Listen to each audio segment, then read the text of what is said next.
جدا، يمكن اكتر من اللحوم كمان.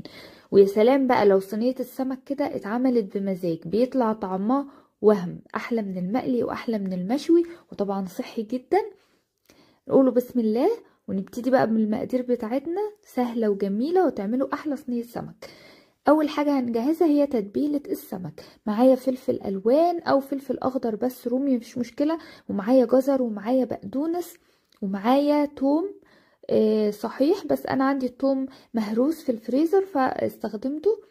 والكلام ده كله بقى هعصر عليه ليمون، وكمان هحط له كده شويه من التوابل اللي هيحلوا طعمه. معايا فلفل اسود، بابريكا، ومعايا توابل سمك، كمون، ومعايا كزبره جافه، وطبعا الملح. هنزل بقى التوابل دي كلها، وكملت كمان بشوية زيت علشان يدي كده لون، السمك يتحمر معايا في الفرن وياخد شكل حلو. وده عصير ليمون.